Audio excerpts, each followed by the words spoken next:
Hello everyone, मैं रुद्रमूर्ति। इस lecture में आप सभी का स्वागत है। आज हम लोग बहुत इंपॉर्टेंट टॉपिक पढ़ने वाले हैं जिसका नाम है पूर्ण आंतरिक परावर्तन, जिसको हम बोलते हैं total internal reflection. Total internal reflection को जानने के पहले हम अपने डेली लाइफ में जो चीज़ें अनुभव करते हैं उनके बारे में बात करते हैं। जैसे कि पहला लिखा है the reason for the diamond to shine. हीरे की चमकने का कारण। हीरा क्यों चमकता है? जब उसको एक विशेष प्रकार के एंगल से काटा जाए, उसके बाद हीरा की जो ब्राइटनेस है, इतनी तेज से उसकी चमक होती है, उसकी वजह क्या है? वो है पूर्ण आंतरिक परावर्तन। When the glass breaks it's start to shine. जब कांच की कुछ चीज़ टूट जाती है, ज़मीन पर बिखर जाती है ना, काफ़ी छोटे छोटे टुकड़ों में टूट जाता है, तो उस पर जब अब लाइट पड़ता है तो वो चमकने लगता है। क्यों? पूर्ण आंतरिक परावर्तन, total internal reflection. Optical fibre, हमारा जो मॉडर्न कम्युनिकेशन सिस्टम है वो ऑप्टिकल फाइबर पर आधारित है, जिसको हम प्रकाशिक तंतु बोलते हैं। वैसे प्रकाश सीधी रेखा में गमन करता है, लेकिन ऑप्टिकल फाइबर में जो वायर्स होते हैं टेढ़े मेढ़े होते हैं, तो उस टेढ़े मेढ़े वायर में जो प्रकाश जो स्ट्रेट लाइन चलता है वो मुड़ कैसे जाता है? उसकी वजह है पूर्ण आंतरिक परावर्तन। Mirage in desert. रेगिस्तान में ऊंट और ऊंट के ऊपर बैठे हुए आदमी को दूर किसी पेड़ की छाया नीचे बनती हुई प्रतीत होती है, तो उसको ऐसा प्रतीत होता है कि उस जगह पर नीचे कोई ना कोई पानी का स्रोत है या तालाब है, तो वो उसकी ओर जाता है। जब पास जाता है तो उसको वहाँ पर कोई तालाब या पानी का स्रोत प्राप्त नहीं होता है। इसको बोलते हैं दृष्टिभ्रम, मिराज। ये रेगिस्तान में होता है। वो भी कब होता है? दिन के समय, जब ज़्यादा गर्मी होती है, उस समय ऊंट और ऊंट के ऊपर बैठे हुए आदमी दोनों को पानी की तलाश रहती है। उस पानी की तलाश में जब वो दूर से किसी पेड़ को देखते हैं तो पेड़ की छाया नीचे बनती हुई प्रतीत होती है। ऐसा क्यों होता है? पूर्ण आंतरिक परावर्तन। उसके बाद लूमिंग ऑफ द वाटर। बर्फीले देशों में, जैसे जहाँ पर बहुत भीषण ठंड पड़ती है, जहाँ का महासागर या नदी, तमाम चीज़ें बर्फ में तब्दील हो जाती है, वहाँ पर अगर कोई भी आदमी खड़ा होकर किसी जहाज को देखता है तो वो जहाज उसको उल्टा प्रतीत होता है, तो इसको बोलते हैं लूमिंग ऑफ वाटर। तो इन तमाम चीज़ों को एक्सप्लेनेशन हम करेंगे आज। पूर्ण आंतरिक परावर्तन। तो हीरा क्यों चमकता है? मरुस्थल में आदमी को दृष्टिभ्रम क्यों होता है? कोई भी कांच का ग्लास टूट जाए तो टूटे हुए ग्लास पर जब लाइट पड़ता है तो वो ब्राइटनेस क्यों क्रिएट करता है? इन सभी चीज़ों का आंसर हमको आप मिलेगा पूर्ण आंतरिक परावर्तन। तो पूर्ण आंतरिक परावर्तन को मैं आपको समझाता हूं। पहले इसकी डेफिनेशन और कैसा होता है, इन तमाम चीज़ों को आज हम देखेंगे। ठीक है? ओके।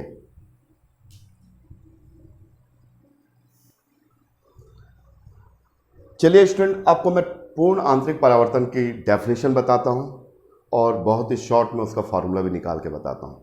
फिर उसके बाद जो स्टार्टिंग में मैंने जो बहुत सारे फिनोमेना बताया था, उन सब को हम एक्सप्लेन करेंगे पूर्ण आंतरिक परावर्तन के आधार पर। ठीक है? तो पूर्ण आंतरिक परावर्तन की पहली कंडीशन क्या है? पूर्ण आंतरिक परावर्तन के लिए प्रकाश को सघन माध्यम से विरल माध्यम में जाना होता है।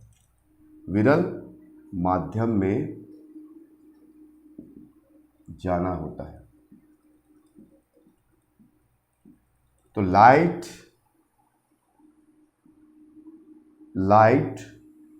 Goes from denser to rare medium. तो पहली शर्त क्या है? Light should go from denser to rare medium. पहली शर्त यह है कि पूर्ण आंतरिक परावर्तन होने के लिए प्रकाश को सघन माध्यम से विरल माध्यम में जाना होगा, तभी पूर्ण आंतरिक परावर्तन आपको दिखाई देगा, अदरवाइज दिखाई नहीं देगा। यानी लाइट को ऑप्टिकली डेंस मीडियम से ऑप्टिकली लो डेंस मीडियम में जाना पड़ेगा। तो पहली शर्त ये हो गई। अब इसके बाद देखिए क्या होता है। जैसे कि आपको बहुत सारे लेक्चर्स में, इसके पिछले वीडियो में बताया कि जब भी कोई प्रकाश की किरण सघन माध्यम से विरल माध्यम में जाता है तो क्या होता है? पहली चीज, जो अपवर्तित किरण है, रिफ्लेक्टेड रे है, वो नॉर्मल से दूर हट जाती है। दूसरी चीज क्या होती है, प्रकाश की चाल बढ़ जाती है। और तीसरी चीज क्या होती है, जब अपवर्तित किरण अभिलंब से दूर हट जाएगा तो अपवर्तन कोण का मान आपतन कोण से ज्यादा होता है। ये तीन चीजें मैंने पिछले वीडियो में भी आपको बताया था। तो पूर्ण आंतरिक परावर्तन में क्या होता है, देखिए ये आपका कोई बाउंड्री है, दिस इज द बाउंड्री, ये आपका बाउंड्री है।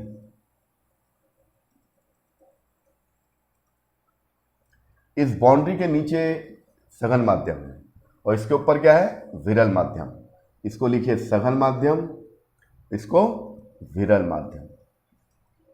तो पहली कंडीशन यह है स्टूडेंट्स कि लाइट को डेंसर मीडियम से रेयरर मीडियम में जाना होगा। लाइट कहां से कहां जाता है, light goes from denser medium to rarer medium. ठीक है, तो चलिए अब हम इसको क्या करते हैं, चले कोई प्रकाश की किरण, रेड पेन से आपतित किरण को दिखाता हूं। ये प्रकाश की किरण यहां आपतित, इसका नाम ए और ये आपका बी, ये इंसिडेंट। यहां पर नॉर्मल ड्रॉ कर लेते हैं, ये है आपका नॉर्मल।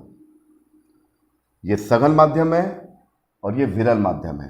तो जैसे कि मैंने आपको बताया सघन से विरल में जाने से क्या होता है, when the light is goes from the denser to rare medium, तो तीन चीजें होती है। पहली, स्पीड बढ़ जाएगा, the speed of the light will, the speed of light will increase, यानी प्रकाश की चाल बढ़ जाएगी। दूसरी बात, the refracted ray bends away from the normal, अपवर्तित किरण अभिलंब से दूर हट जाती है। और तीसरी बात, जब अपवर्तित किरण अभिलंब से दूर हटती है तो अपवर्तन कोण का मान आपतन कोण से ज्यादा होता है। ये तीन चीजें मैंने पिछले वीडियो में भी आपको बताया था, तो वही चीज यहां पर होगा। देखिए ये A and B is incident ray, A भी क्या है, आपतित किरण है। जब सघन से विरल में जाएगा तो क्या होगा, ये अभिलंब से दूर हटेगा। तो ए बी सी, तो ए भी आपतित किरण है, आपतित किरण है। और आपका बी सी क्या है, अपवर्तित किरण। ये आपका इंसिडेंट रे है, इंसिडेंट रे, और ये आपका होगा रिफ्रैक्टेड रे, अपवर्तित किरण। ठीक है स्टूडेंट, अब देखिए तो ये जो एंगल होगा इसको बोलेंगे एंगल ऑफ इंसिडेंस, आपतन कोण। तो यहां पर है आपतन कोण, एंगल ऑफ इंसिडेंस, और ये है आपका अपवर्तन कोण। यानी नॉर्मल के साथ रिफ्लेक्टेड रे जो एंगल बनाएगा उसको बोलेंगे angle of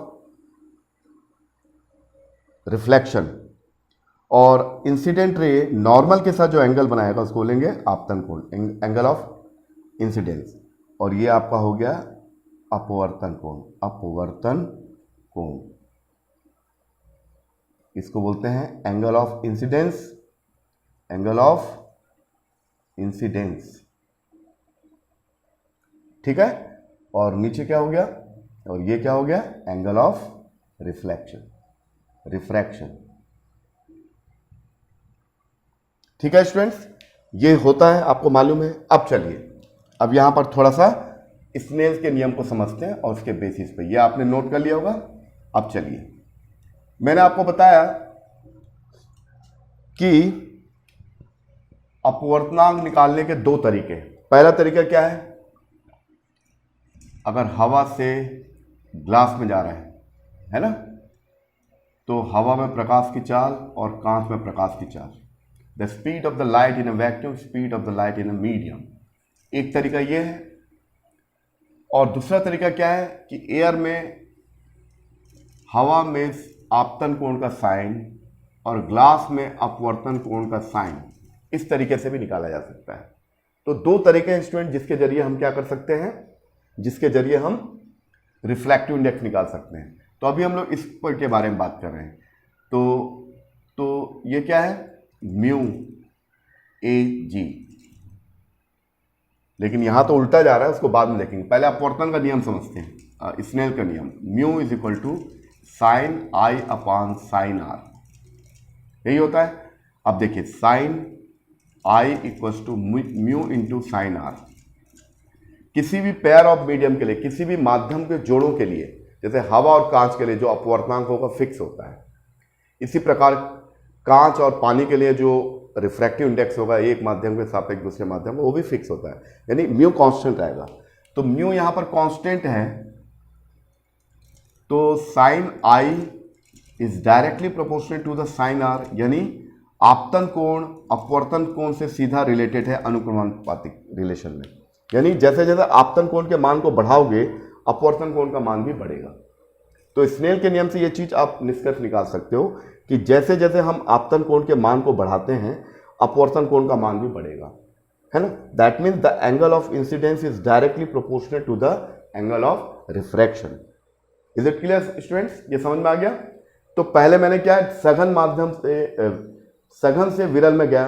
according to the law of reflection, अपवर्तन का नियम बोलता है कि जब भी कोई प्रकाश सघन से विरल माध्यम में जाएगा तो जो अपवर्तित किरण बीसी अविलंब से दूर हटेगी, इसकी स्पीड भी बढ़ जाएगी, ठीक है। दूसरा स्नेल का नियम हमको यह बताता है कि जैसे जैसे हम आपतन कोण के मान को बढ़ाएंगे अपवर्तन कोण का मान भी बढ़ेगा, ठीक है। अब चलिए, अब दूसरा इसमें, अब हम आपतन कोण के मान को बढ़ाते हैं। इसको मिटा देते नीचे वाला, ये तो चलिए अब हम क्या कर रहे हैं, दूसरा चित्र में क्या कर रहे हैं स्टूडेंट, देखिए ध्यान दीजिए। यहां नॉर्मल ड्रॉ कर देते हैं स्टूडेंट्स, और हम थोड़ा सा आपतन कोण के मान को बढ़ा रहे हैं, और बढ़ाकर एक विशेष मान की ओर ले जा रहे हैं। तो उस कंडीशन में ये रेड पेन से लिखा हुआ है, ये अपवर्तित किरण जो BC है, ये B और C, ये B और ये C, ये आपका हो जाता है 90 डिग्री। तो यहां पर देखिए स्टूडेंट, यहां पर क्या है, जैसे जैसे हम आपतन कोण के मान को बढ़ाते जाते हैं अपवर्तन कोण का मान भी बढ़ता जाएगा। ये क्वेश्चन हमको यही आपको सजेस्ट कर रहा है। जैसे जैसे आई का मान बढ़ाते जाते हैं आर का मान भी बढ़ेगा, और आई के एक विशेष मान पर, आपतन कोण के एक विशेष मान पर अपवर्तन कोण का मान अधिकतम हो जाता है, यानी 90 अंश का हो जाता है, यानी इससे ज्यादा इसका अपवर्तन नहीं होगा। तो आपतन कोण के उस विशेष मान को अपन बोलते हैं क्रांतिक कोण, जो परीक्षाओं में आ चुका है आपके CGPSC या रेंजर वाले एग्जाम में प्रीवियस ईयर का क्वेश्चन अगर आप देखेंगे तो इस टाइप के क्वेश्चन आए हैं। तो इसको मैं लिखवा देता हूं हिंदी और इंग्लिश दोनों में, ताकि आपको क्लियर हो जाए। देखिए क्या है, क्रिटिकल एंगल क्या होता है, क्रांतिक कोण क्या होता है। क्रांतिक कोण, क्रिटिकल एंगल, क्रिटिकल एंगल या क्रांतिक कोण क्या होता है। और जैसे ही आता है क्रिटिकल एंगल या क्रांतिक कोण, तो आपको समझ में आ जाना चाहिए कि हम लोग पूर्ण आंतरिक परावर्तन पढ़ रहे हैं। क्या पढ़ रहे हैं, पूर्ण आंतरिक परावर्तन पढ़ रहे हैं। तो क्रांतिक कोण की डेफिनेशन क्या है, देखिए मैं हिंदी में पहले लिख रहा हूं, अंग्रेजी में उसके बाद लिखूंगा। जैसे जैसे आपतन कोण का मान बढ़ाते जाते हैं अपवर्तन कोण भी बढ़ता जाता है, ठीक है, अकॉर्डिंग टू स्नेल्स लॉ। स्नेल का नियम यह बोलता है कि जैसे जैसे आप आई का मान बढ़ाओगे, आपतन कोण का मान बढ़ाओगे, तो आपतन कोण का अपवर्तन कोण का मान भी बढ़ेगा। चलिए, जब आपतन कोण के एक विशेष मान पर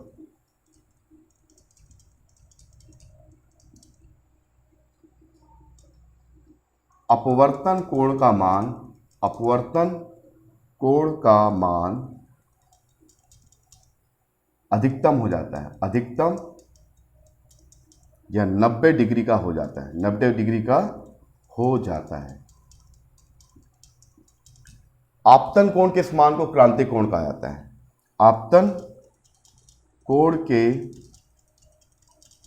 इस मान को क्रांतिक कोण कहा जाता है। ठीक है स्टूडेंट्स, इसे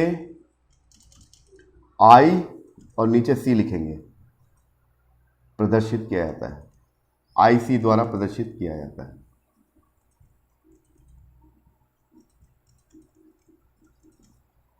तो पहला चीज क्या है? पहली चीज है कि जब कोई भी प्रकाश की किरण डेंसर से रेयर मीडियम में जाएगा, सघन से विरल मध्यम में जाएगा, तो अपवर्तित किरण अभिलंब से दूर हटती है। अब स्नेल का नियम यह बताता है कि जैसे जैसे आपतन कोण के मान को बढ़ाते जाओगे, आपतन कोण के मान को बढ़ाते जाओगे तो अपवर्तन कोण का मान भी बढ़ता जाएगा। और आपतन कोण के एक विशेष मान पर, जिसको अपन आईसी बोलेंगे, critical angle of the incident angle, यानी आपतन कोण के एक विशेष मान पर, आपतन कोण के एक विशेष मान पर अपवर्तन कोण का मान अधिकतम या 90 डिग्री हो जाता है। आपतन कोण के इस मान को क्रांतिक कोण कहा जाता है और इसे आईसी के द्वारा प्रदर्शित किया जाता है। ठीक है स्टूडेंट्स, अब चलिए इसके बाद अब क्या होता देखिए, इसके बाद क्या होगा ये आपने लिख लिया। अब चलिए, क्रांतिक कोण की परिभाषा हो गई। अब उसके बाद क्या होता है, तीसरा पॉइंट। अब चलिए यहां पर, इसके बाद अब हम क्या कर रहे हैं,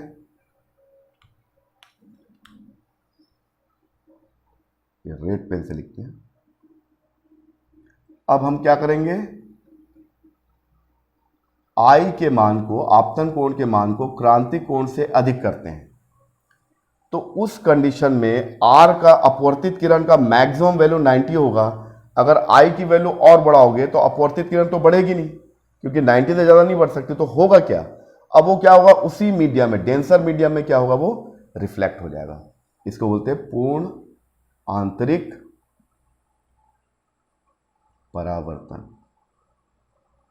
तो पहला चित्र, दूसरा चित्र, तीसरा चित्र, यहां पर अपवर्तन हो रहा है,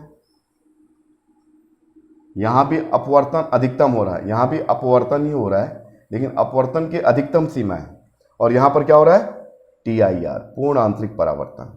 तो दो जगह अपवर्तन होता है। और एक स्थिति ऐसी आती है कि जब आपतन कोण के मान को क्रांतिक कोण से ज्यादा कर दिया जाए, तो उस कंडीशन में यह प्रकाश, जो आपतित किरण रेयर मीडियम में जाने के बजाय उसी मीडियम में रिफ्लेक्ट हो जाती है, परावर्तित हो जाती है, परावर्तित हो जाती है। इस परिघटना को बोलते हैं पूर्ण आंतरिक परावर्तन।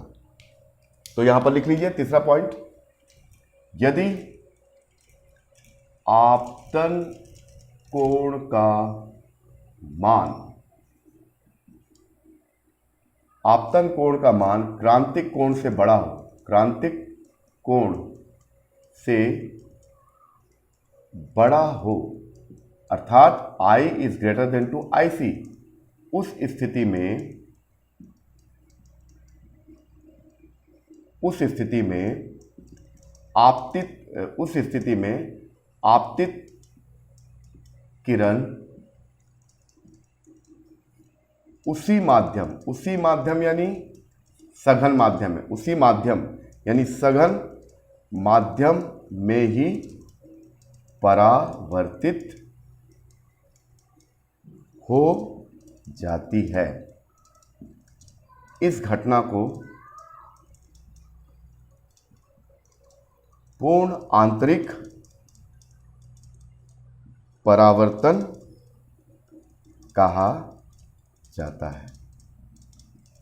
ठीक है स्टूडेंट्स, तो इसमें 3 चित्र के द्वारा बताया। चित्र नंबर 1 में रिफ्रैक्शन हो रहा है, इसमें भी रिफ्रैक्शन हो रहा है, मैक्सिमम हो रहा है। इसके बाद अगर थोड़ा भी इंसिडेंट एंगल ऑफ इंसिडेंस को क्रिटिकल एंगल से ज़्यादा करोगे तो ये उस मीडियम में जाने के बजाय, दूसरे मीडियम में जाने के बजाय उसी मीडियम में क्या होगा, रिफ्लेक्ट हो जाता है, परावर्तित हो जाता है।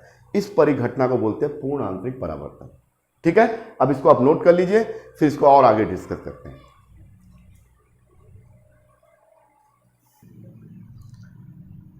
तो स्टूडेंट्स अब देखिए, फिर से एक बार समझा देता हूं मैं कि जब कोई भी लाइट डेंसर मीडियम से रेयर मीडियम में जाती है, सघन माध्यम से विरल माध्यम में जाती है, तो अपवर्तन के नियमानुसार अपवर्तित किरण BC अभिलंब से दूर हटती है, यानी उसकी स्पीड बढ़ जाती है। ठीक है, तो इस कंडीशन में क्या है कि जो I का मान है क्रांतिक कोण से कम है। ठीक है, उसके बाद अब हम अपवर्तन के नियमानुसार क्या होता है कि जैसे जैसे आपतन कोण के मान को बढ़ाते जाएंगे, अपवर्तन कोण का मान, जैसे जैसे हम आपतन कोण के मान को बढ़ाते जाएंगे अपवर्तन कोण भी बढ़ता जाएगा। आपतन कोण के एक विशेष मान पर अपवर्तित किरण BC अधिकतम हो जाती है, यानी 90 डिग्री हो जाती है। तो आपतन कोण के इस विशेष मान को बोलते हैं क्रिटिकल एंगल। तो यहाँ पर केस नंबर 1 में ये आपतन कोण का मान क्रांतिक कोण से कम था, यहाँ पर इसके बराबर है, और यहाँ पर क्या है, I बड़ा है ये। तो जब आपतन कोण का मान क्रांतिक कोण से ज्यादा होगा तब होगा पूर्ण आंतरिक परावर्तन। तो इस चीज को मैंने लिखा भी है इंग्लिश में, देखिए, as the value of the incident angle increases, जैसे जैसे हम I के मान को बढ़ाएंगे तो R का मान भी क्या होगा, बढ़ेगा। क्यों? स्नेल्स का नियम बोलता है। पहली बात है, as the value of the incident angle increases according to the Snell's law the angle of reflection also increases. जैसे जैसे हम आपतन कोण के मान को बढ़ाते जाएंगे अपवर्तन कोण भी बढ़ता जाएगा। ठीक है, उसके बाद द एंगल ऑफ रिफ्लेक्शन, हाँ, उसके बाद at a particular value of the angle of incidence, at a particular value of the angle of incidence the refraction at a particular value of angle of incidence, the value of the angle of refraction becomes 90 degree. At a particular value of the angle of incidence, the value of the angle of reflection becomes 90 degree. यानी आपतन कोण के एक विशेष मान पर अपवर्तन कोण का मान 90 अंश हो जाता है। तो आपतन कोण के उस मान पर जिस पर अपवर्तन कोण का मान 90 अंश हो जाता है, तो उसको बोलते हैं क्रिटिकल एंगल, और इसको IC के द्वारा रिप्रेजेंट किया जाता है। It is denoted by the IC। तो ये पहली चीज क्लियर हो गई। जैसे जैसे I को बढ़ाओगे R बढ़ेगा। ठीक है, अब I का मान और बढ़ाइए तो R कितना हो जाएगा, 90 डिग्री हो जाएगा। ठीक है, और बढ़ाएंगे when the angle of incidence is greater then the critical angle, जब आपतन कोण का मान क्रांतिक कोण के मान से और ज्यादा करते हो, the incident ray is not refracted, उस समय आपतित किरण अपवर्तित नहीं होती बल्कि उसी माध्यम में परावर्तित हो जाती है, और इसी फिनोमिनन को बोलते हैं टोटल इंटरनल रिफ्लेक्शन।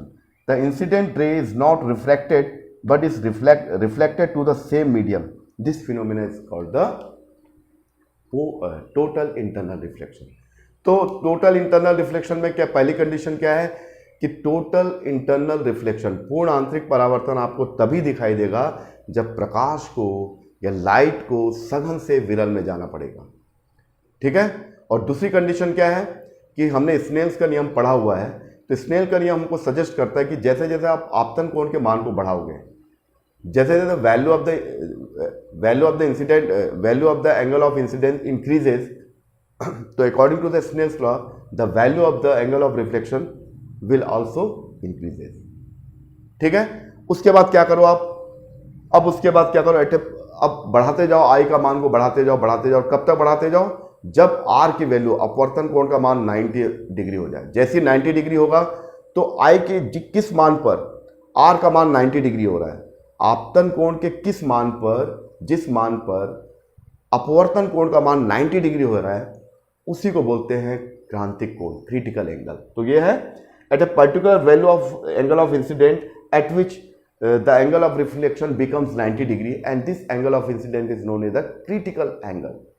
आपतन कोण के उस विशेष मान पर जिस पर अपवर्तन कोण का मान 90 अंश हो जाता है, उसको हम बोलते हैं क्रांतिक कोण। और तीसरी बात जो पूर्ण आंतरिक परावर्तन संबंधी है, अब और बढ़ाइए आपतन कोण के मान को, और बढ़ाते जाइए, तो ये पहली स्थिति ये होगी। दूसरी स्थिति ये आएगी कि R का मान 90 डिग्री हो जाएगा। अब और बढ़ाइए, जैसी आपतन कोण के मान को क्रांतिक कोण से और अधिक करते हो, the incident ray is not reflected but is reflected to the same medium. तो जैसी आपतन कोण के मान को क्रांतिक कोण के मान से बढ़ा दिया जाता है, तो उस समय वो आपतित किरण अपवर्तित होने के बजाय उसी माध्यम में रिफ्लेक्ट हो जाती है। इस घटना को बोलते हैं पूर्ण आंतरिक परावर्तन। तो मुझे आप क्लियर है कि आपको क्लियर हो गया होगा। तो ये पूर्ण आंतरिक परावर्तन का 3 चित्र है।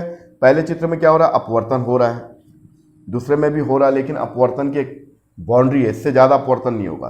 अब तो उस बाउंड्री जिस कोण पर, आपतन कोण के जिस मान पर अपवर्तन कोण का मान 90 डिग्री हो जाता है, तो आपतन कोण के इस मान को बोलते हैं क्रांतिक कोण, क्रांतिक कोण, क्रिटिकल एंगल।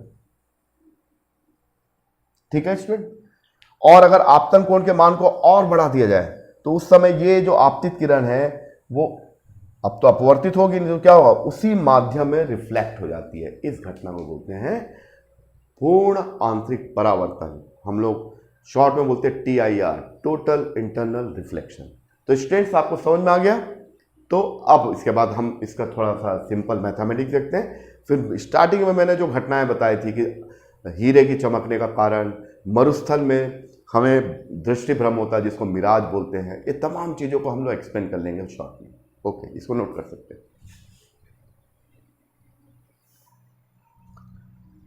देखिए स्टूडेंट, अब हम लोग पूर्ण आंतरिक परावर्तन को थोड़ा और समझ लेते हैं फॉर्मूले के बेस पे। तो देखिए प्रकाश कहाँ से कहाँ जा रहा है, सघन माध्यम से, डेंसर टू, सघन से विरल में जा रहा है, डेंसर टू रेयर मीडियम, या इसको ऐसा बोल सकते हैं म्यू ग्लास टू एयर, हवा, कांच से हवा में जा रहा है, कांच सघन माध्यम है, हवा विरल माध्यम है।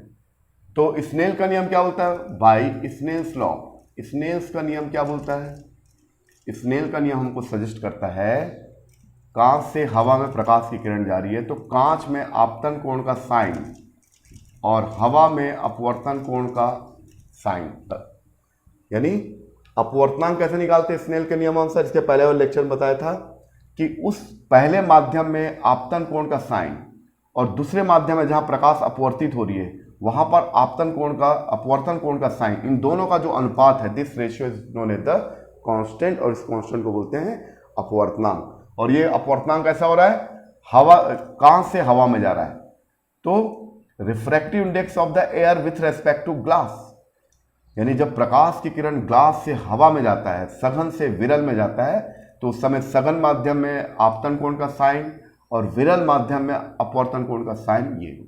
ठीक है। अब चलिए, ये तो हो गया इक्वेशन नंबर 1, बहुत सिंपल है स्टूडेंट्स।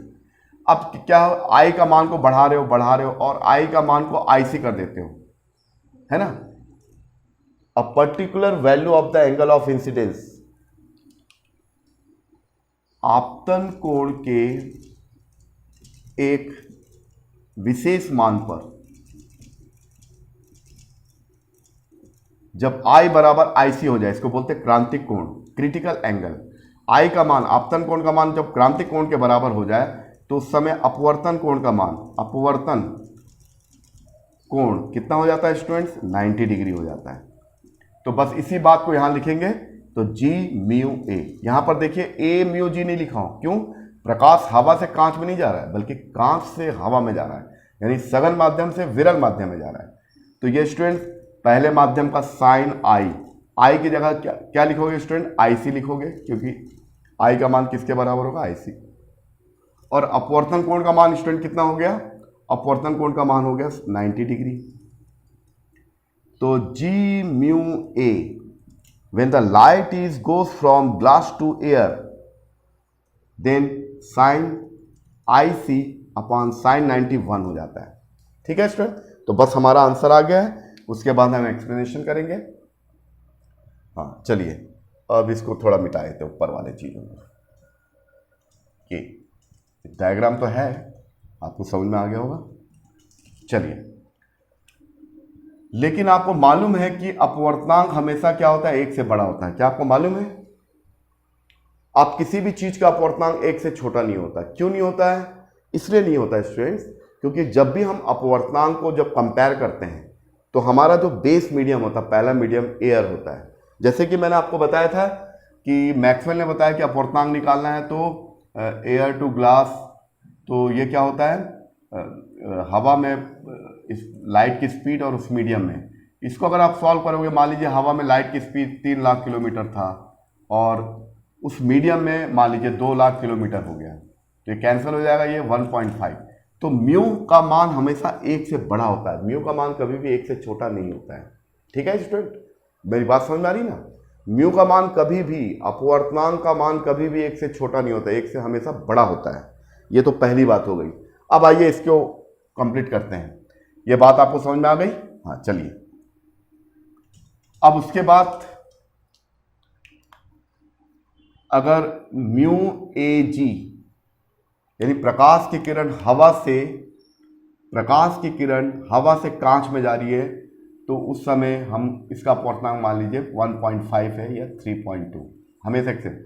इसी का उल्टा कर दें तो जी से कांच से हवा में जा रहा है, प्रकाश की किरण कांच से हवा में जा रहा है, तो ये होगा 2/3। तो कहने का मतलब स्टूडेंट्स ये हुआ ए म्यू जी और जी म्यू ए एक दूसरे के रेसिप्रोकल होते हैं। क्या होते हैं? एक दूसरे के रेसिप्रोकल। तो हम इसको उल्टा कर देंगे इसको, ठीक है स्टूडेंट। अब ये थोड़ा सा डायग्राम मिटा देते हैं स्टूडेंट्स। ये तो समझ में आ गया होगा। चलिए तो ये कितना हो गया? तो मेरे कहने का मतलब ये हुआ कि हवा के सापेक्ष ए म्यू जी और जी म्यू ए एक दूसरे के रेसिप्रोकल हो गया। अगर ए म्यू जी 3/2 है तो जी म्यू ए क्या होगा? 2/3 होगा। स्वाभाविक है क्योंकि रेसिप्रोकल होते हैं। यानी एक माध्यम के सापेक्ष दूसरे माध्यम का अपवर्तनांक निकालते हैं, यानी हवा के सापेक्ष कांच का। फिर अगर उसको उल्टा कर दिया जाए कांच के सापेक्ष हवा का, तो जितना है उसका उल्टा करना पड़ेगा, तो वही चीज़ है। तो चलिए, तो यहां पर जी म्यू ए की जगह लिख सकता हूं 1/a म्यू जी, ठीक है। और ये किसके बराबर है? साइन आई सी, ठीक है स्टूडेंट। तो अब देखिए, तो इसकी जगह पर इतना लिखा जा सकता है। चलिए, तो ये होगा 1/a म्यू जी बराबर साइन आई सी, ये क्रांतिक कोण है। तो a म्यू जी बराबर हो जाएगा स्टूडेंट्स, या फिर ऐसा लिख सकते हो साइन आई सी बराबर 1/a म्यू जी। तो आई सी बराबर लिखा जा सकता है students sine inverse 1/a mu जी, ठीक है। क्लियर हुआ? ऐसा लिखा जा सकता है। तो आपको मेरी बात समझ में आ गई? तो स्टार्टिंग में मैंने आपको क्या बताया था? कुछ घटनाएं बताया। उन घटनाओं का संबंध पूर्ण आंतरिक परावर्तन से था। पूर्ण आंतरिक परावर्तन के बारे में 3 चित्र बनाए। पहले चित्र में क्या हो रहा है? प्रकाश सघन से विरल माध्यम में जा रहा है, तो अपवर्तन के नियमानुसार क्या होगा? अपवर्तित किरण अविलंब से दूर हटेगी। फिर उसके बाद स्नेल का नियम बताता है कि जैसे जैसे आपतन कोण के मान को बढ़ाते जाओगे, एंगल ऑफ इंसिडेंस को बढ़ाते जाओगे, तो उसी के अकॉर्डिंगली क्या होगा? एंगल ऑफ रिफ्रैक्शन भी क्या होगा? बढ़ेगा। फिर उसके बाद आपतन कोण के एक विशेष मान पर, जिस पर अपवर्तन कोण का मान अधिकतम या 90 अंश हो जाता है, तो आपतन कोण के उस विशेष मान को बोलते हैं critical angle. A particular value of the angle of incidence at which the value of the angle of reflection becomes 90 degree, and this angle is known as the critical angle, और it is denoted by the I and subscript C, I C, ठीक है। अब उसके बाद आपतन कोण के मान को बढ़ा दो। When the angle of incidence is greater than to the critical angle, when the angle of incidence is greater than to the critical angle, तो उस कंडीशन में क्या होगा? The incident ray अब रिफ्लेक्टेड नहीं होगी, आपतित किरण अब अपवर्तित नहीं होगी, बल्कि आपतित किरण उसी माध्यम में रिफ्लेक्ट हो जाएगी, परावर्तित हो जाएगी। इस फिनोमिना को बोलते हैं पूर्ण आंतरिक परावर्तन, टोटल इंटरनल रिफ्लेक्शन। और इसी को मैथमेटिक्स के द्वारा बताया तो यह है। अब चलिए, एग्जाम में कभी आएगा आप लोग को तो बन जाएगा आपसे न्यूमेरिकल। देखिए कैसे, बहुत सिंपल आएगा। देखिए, इसको हम मिटा दे रहे हैं। देखिए, अगर दिया है, अगर क्रांतिक कोण का मान 30 अंश दिया हुआ है, कितना दिया student? If critical angle is given, दिया है 30 डिग्री दिया है, तो आपसे पूछा जाएगा कि ए म्यू जी निकालो, उस माध्यम का अपवर्तनांक निकालो, हवा के सापेक्ष कांच का या कांच के सापेक्ष हवा का, जो भी। तो लेकिन हमेशा हम ए म्यू जी निकालते हैं, क्योंकि हमारा जो हमेशा बेस क्या रहता है? हम जो भी निकालते हैं एयर के रेस्पेक्ट में ही निकालते हैं। हमारा बेस, जिसको बोलते हैं एब्सोल्यूट रिफ्लेक्टिव इंडेक्स, निरपेक्ष अपवर्तनांक, जिसमें पहला माध्यम हवा होता है, ठीक है। चलिए, तो हमारा ये फार्मूला था कि भैया ये जो हमारा फार्मूला क्या है? 1/a म्यू जी बराबर है साइन आई सी, और साइन आई सी साइन 30 डिग्री हो गया स्टूडेंट्स, 30 डिग्री, और साइन 30 डिग्री का मान हो गया 1/2। तो 1/a म्यू जी बराबर 1/2। तो तो आप देखोगे ए म्यू जी बराबर हो गया 2। यानी जो माध्यम लिया गया हवा और कांच का, तो उसका अपवर्तनांक क्या होगा? हवा और कांच के माध्यम का अपवर्तनांक 2 होगा। तो आपको मेरी बात समझ में आ गई स्टूडेंट? अब बचा है लास्ट में, स्टार्टिंग में जो एग्जाम्पल दिया था उसको 1 या 2 को मैं चित्र के द्वारा समझाऊंगा कि आपको आभास कैसा होता है, पूर्ण आंतरिक परावर्तन कैसा हो जाता है। ठीक है, आप इसको उतारिए, उसके बाद 1-2 एग्जाम्पल के थ्रू इसको समझा देते हैं।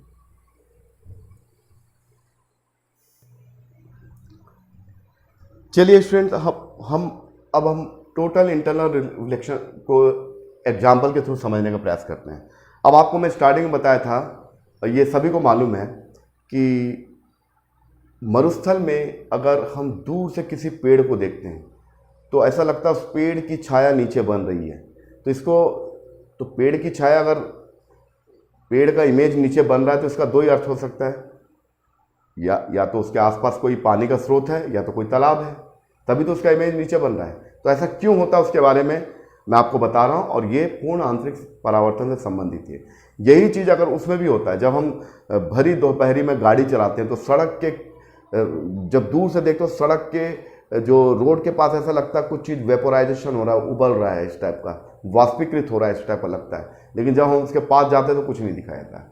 सेम यही चीज़ रेगिस्तान में भी होता है, जब हम दूर से देखते हैं तो ऐसा लगता है उसकी, उस पेड़ की या उस वस्तु का इमेज नीचे बन रहा है, लेकिन जब पास में जाके देखते हैं तो कुछ भी दिखाई देता है। ऐसा क्यों होता है? वो पूर्ण आंतरिक परावर्तन के कारण। देखिए, उसको एक्सप्लेन करके दिखाता हूँ। ये आपका कोई पेड़ है ना, और यहाँ पर मैं खड़ा हूँ या मैं ऊँट के ऊपर बैठा हूँ, क्योंकि रेगिस्तान में क्या, ऊँट को पानी की बहुत आवश्यकता होती है, इसलिए इसको मिराज बोलते हैं, दृष्टिभ्रम, है ना। क्योंकि अगर डेजर्ट इलाके में अगर हमको पानी मिल जाए तो बहुत बड़ी बात है, इसलिए इसका नाम मिराज पड़ गया, मरीचिका। जो पास में जाता देखता पानी का आभास होता, वहाँ जाता तो कुछ भी नहीं है, फिर आगे देखता फिर पानी का आभास होता है, फिर वहाँ जाता फिर कुछ नहीं मिलता है। तो इस प्रकार से वो भटकते रहता है। ठीक है, तो अब होता क्या, देखिए, आपको मालूम है कि मरुस्थल या डेजर्ट इलाके में भीषण गर्मी पड़ती है, बहुत गर्मी, यानी वहाँ का टेम्परेचर 45 से ऊपर चला जाता है, यहाँ तक कि 50 डिग्री सेल्सियस तक पहुँच जाता है। तो जब ऐसा होता है तो ये जमीन के आसपास की हवा ऊपर उठने लगती है। तो जमीन के पास वाला जो माध्यम परतें रेयर मीडियम हो जाती है, लेकिन जो परतें ऊपर उठती है वो सघन माध्यम पर परत बनाती है। तो यहाँ पर तो मैंने 2 लाइन खींचा, जो पास पास वाली लाइन है वो डेंसर मीडियम है, और जो दूर दूर वाली लाइन है वो विरल माध्यम है। तो और ये केवल दिन में होगा, रात में दिखाई नहीं देगा, क्योंकि दिन में क्या, अत्यधिक गर्मी के कारण क्या होता है, जमीन के सतह वाली जो परतें हैं वो ऊपर की उठने लगती हैं, ऊपर की परत सघन बन जाती है और नीचे वाली विरल उसकी तुलना में। अब देखिए होता क्या है, पहली कंडीशन मैंने क्या बताया, प्रकाश को सघन माध्यम से विरल माध्यम में जाना होता है। अगर आप पूर्ण आंतरिक परावर्तन देखना चाहते हो तो उसकी पहली शर्त यह है कि लाइट को डेंसर मीडियम से रेयर मीडियम में जाना होता है। तो हमारा ये डेंसर मीडियम है, ऊपर वाली जिसमें 2 लाइनों के बीच का डिस्टेंस कम है उसको सघन माध्यम बोलेंगे, और 2 लाइनों के बीच का डिस्टेंस ज़्यादा है उसको बोलेंगे विरल माध्यम। तो लाइट को कहाँ से कहाँ जाना होता है, सघन से विरल में। तो जब ये जाता है तो आपतन कोण के एक विशेष मान पर, जिसमें आपतन कोण का मान क्रांतिक कोण से ज़्यादा होता है, तो जैसी ये कंडीशन आती है तो ये जो किरण है जो ऐसी आ रही है, जो नीचे अपवर्तित होने के बजाय इसी माध्यम में परावर्तित हो जाती है। ये आपतन कोण के एक विशेष मान पर आपतित किरण पूरी तरह उसी मीडियम में, डेंसर मीडियम में रिफ्लेक्ट हो जाती है। तो ये इधर चलेगी, तो इसका इमेज कहाँ दिखेगा, इसको आगे बढ़ाओगे तो ये इधर, तो इसका इमेज जस्ट नीचे बनेगा।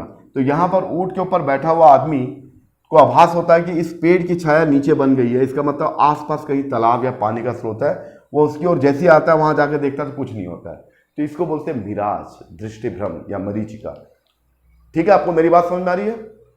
तो मरुस्थल में हर समय दोपहर के समय ऑब्जर्वर को ये चीज़ का एहसास होता है। आप गर्मी के समय गाड़ी चलाते हैं तो गाड़ी चलाते समय सड़क के किनारे देखिए, अगर बहुत ही भीषण गर्मी पड़ रही है, तपती धूप में जाओगे गर्मी के समय, तो सड़क के किनारे देखोगे कोई चीज़ वेपोराइजेशन हो रहा है। उसकी वजह क्या है? पूर्ण आंतरिक परावर्तन। ठीक है, इसी प्रकार क्या होता है, डायमंड, सेकंड, पहला क्लियर होगा। दूसरा है ऑप्टिकल फाइबर। ऑप्टिकल फाइबर क्या होता है? ऑप्टिकल फाइबर भी पूर्ण आंतरिक परावर्तन का एक एग्जाम्पल है। ऑप्टिकल फाइबर, प्रकाशिक तंतु बोलते हैं, बहुत इंपॉर्टेंट है। कभी कभी एग्जाम में आता है स्टूडेंट्स, कभी कभी एग्जाम में आते हैं कि प्रकाशिक तंतु किस सिद्धांत पर कार्य करते हैं। तो ऑप्टिकल फाइबर जो होते हैं वो पूर्ण आंतरिक परावर्तन के सिद्धांत पर कार्य करते हैं। तो optical fibre works on the base of the total internal reflection. ठीक है, तो ऑप्टिकल फाइबर क्या होता है, आपने कभी ध्यान दिया होगा कि जगह जगह पर लोग गड्ढे खोदते हैं, उसके अंदर केबल वायर बिछाते हैं, वो है ऑप्टिकल फाइबर। ऑप्टिकल फाइबर का कॉन्सेप्ट क्या, देखिए स्टूडेंट मैं आपको शॉर्ट में बता रहा हूँ। वैसे तो आपको मान लीजिए कि जो लाइट होता है स्ट्रेट लाइन चलता है, लेकिन ऑप्टिकल फाइबर कैसा होता है, देखिए ये लाइट यहां पर इंसिडेंट हुआ तो इसको उस मीडियम में अपवर्तित होना चाहिए, लेकिन आई का मान जब आईसी से बड़ा हो जाता है तो उसी मीडियम में रिफ्लेक्ट हो जाता है। ये हुआ, फिर उसी मीडियम में रिफ्लेक्ट हो गया, फिर गया, फिर रिफ्लेक्ट हुआ, फिर गया, फिर, तो इस तरह से ये लाइट बाहर निकलता है। तो ऑप्टिकल फाइबर आजकल जो टेलीकम्युनिकेशन का, मॉडर्न साइंस एंड टेक्नोलॉजी में टेलीकम्युनिकेशन का सबसे बेहतरीन तरीका है, जिसमें हम लाइट को मन चाहे तरीके से मोड़ सकते हैं पूर्ण आंतरिक परावर्तन के सिद्धांत का यूज करके। तो ऑप्टिकल फाइबर किस सिद्धांत पर आधारित है स्टूडेंट्स? ऑप्टिकल फाइबर या प्रकाशिक तंतु पूर्ण आंतरिक परावर्तन के सिद्धांत पर आधारित है। ठीक है, अब उसके बाद देखिए तीसरा, डायमंड क्यों चमकता है, हीरे की चमकने का कारण क्या है? वैसे आप सोचते होंगे हीरा हर समय चमकता, नहीं। अगर हीरे के खदानों में अगर आप जाओगे तो हीरे को पहचान भी नहीं पाओगे। जब हीरे के ओर को, अयस्क को जब एक्सट्रैक्शन प्रोसेस से निकालने के बाद उसको एक विशेष कोण से काटा जाता तब हीरा चमकता है। भारत का जो प्रसिद्ध हीरा है कोहिनूर हीरा, जो गोलकुंडा के खदानों से निकाला गया था। आपको याद होगा, एक जीके वाला क्वेश्चन है। कोहिनूर हीरा जो गुलामी के समय अंग्रेजों ने भारत से लेके ब्रिटेन के पास ही आज रखा हुआ है। तो ये जो हीरे के चमकने का कारण क्या है, तो हीरे की चमकने का कारण स्टूडेंट क्या है, मैं आपको समझा रहा हूं। हीरे की चमकने का कारण है ना, तो ये हीरा किसी एक विशेष शेप में, हेक्सागोनल शेप में काटा जाता है ये। अच्छा, यहां से अगर लाइट जा रही है, ये जैसे यहां से, ये है सघन माध्यम और ये बाहर विरल माध्यम, ये है ना सघन से विरल। तो लाइट ऐसे गई, यहां एक नॉर्मल ड्रॉ कर दिया, तो ये अपवर्तित हो रही होगी, लेकिन इसका कोण अगर 57 डिग्री सेंटीग्रेड 57 डिग्री हो जाए, कांच और हवा, यानी हवा तो कॉमन है, कांच, डायमंड का जो भी, डायमंड तो कांच होता नहीं है, डायमंड और मीडियम, जो एयर मीडियम का जो रिफ्रैक्टिव इंडेक्स, जो क्रांतिक कोण का मान होता है 57 डिग्री होता है। जैसे 57 डिग्री होगा तो ये विरल माध्यम में जाके उसी माध्यम में रिफ्लेक्ट हो जाता है, ये वही रिफ्लेक्ट हो गया, तो उसी के अंदर बार बार रिफ्लेक्शन होता है, जिसके जरिए वो बहुत अत्यधिक प्रकाश दिखाई देती है, जिससे चमकता हुआ दिखाई देता है। तो हीरे की चमकने का कारण क्या है? पूर्ण आंतरिक परावर्तन। हीरे से जो प्रकाश जब कांच से हीरे के अंदर से निकलकर जब हवा में जाती है तो कुछ अपवर्तित होती होगी, लेकिन जैसे आई का मान 57 हो जाता है, हम बना देते हैं उसको, ऐसा काटते हैं कि 57 हो जाए 57 डिग्री पर, तो उसके अंदर जो भी प्रकाश है वो बाहर ना जाके उसी मीडियम में क्या होता है, उसका टोटल इंटरनल रिफ्लेक्शन हो जाता है और इतना अत्यधिक प्रकाश बाहर निकलता है, जिसको देखने से हमको लगता है कि हीरा बहुत तेजी से चमक रहा है। ठीक है, तो हीरे की चमकने का कारण क्या है?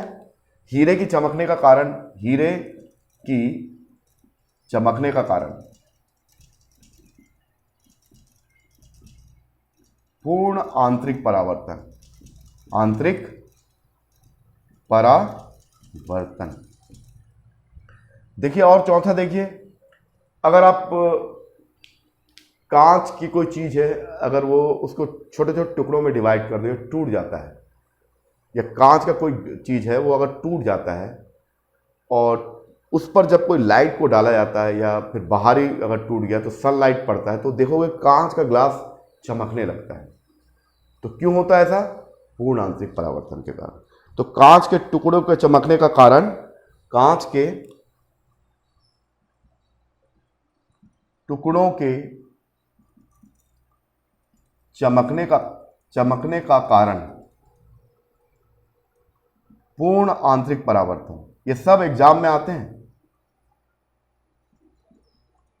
फिर एक और चीज बताता हूं, देखिए ये पांचवा एग्जाम्पल, एक और दूंगा, इसके बाद खत्म हो जाएगा। ये है आपका कोई आपका कंटेनर है, कांच का कोई ग्लास है, इसमें पानी भरा हुआ है, इसमें एक टेस्ट ट्यूब या ट्यूब को डालते हैं, ऐसा डालते हैं पूरा आधा। तो जब किसी टेस्ट ट्यूब को पानी के अंदर देखते हैं तो ये चमकता हुआ, ये शाइनिंग दिखाई देता है, अधिक चमकता हुआ दिखाई देता है। और टेस्ट ट्यूब अंदर से खाली रहता है, यानी किसी भी टेस्ट ट्यूब को पानी के अंदर डालते हैं और उस पर जब लाइट पड़ता है तो टेस्ट ट्यूब का जो बाहरी परत है वो चमकने लगता है। क्यों होता है ऐसा? पूर्ण आंतरिक परावर्तन।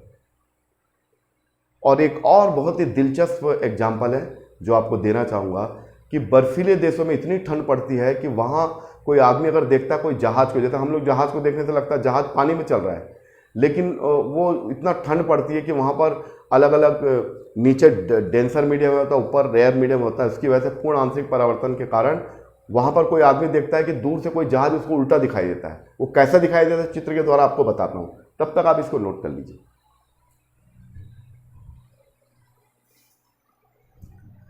देखिए स्टूडेंट्स, मरुस्थल में गर्मी के समय जो ग्राउंड का जो जमीन के पास की जो सतह होती है वो क्या हो जाती है? विरल माध्यम, और यहाँ की हवा ऊपर उठने लगती है और ऊपर बन जाता है सघन माध्यम। लेकिन बर्फीले देशों में जहाँ अत्यधिक ठंड पड़ती है, यहाँ कोई जहाज आ रहा है, ये कोई जहाज है, इस जहाज को यहाँ से कोई ऑब्जर्वर देख रहा है, ऑब्जर्वर देखना चाह रहा है, तो देखिए क्या होगा, ये जो लाइन पास है इसको बोलते हैं सघन, क्योंकि उसका उल्टा होगा, क्योंकि यहाँ ठंड पड़ रही है तो ये हॉट एयर है और ये आपका कोल्ड एयर है। कोल्ड एयर मतलब उसकी डेंसिटी ज़्यादा होती है, ठीक है। तो यहाँ से इस जहाज से एक लाइट गई सघन माध्यम में, इसको विरल माध्यम में अपवर्तित होना चाहिए था, लेकिन एक क्रांतिक कोण का मान जब उससे ज़्यादा हो जाता है तो ये उसी मीडियम में रिफ्लेक्ट हो जाती है, परावर्तित हो जाती है। इसी प्रकार दूसरी किरण भी जा रही है तो ये भी क्या होगा, इस माध्यम में, विरल माध्यम में जाने के बजाय उसी माध्यम में रिफ्लेक्ट हो रही, परावर्तित हो रही है। तो इस लाइन को आगे बढ़ाएंगे तो इसका जो इमेज है ये यहाँ पर दिखाई देगा, उसको उल्टा दिखाई देगा, इसको ऐसा जहाज उल्टा दिखाई देगा, इसको बोलते हैं water looming, looming of water.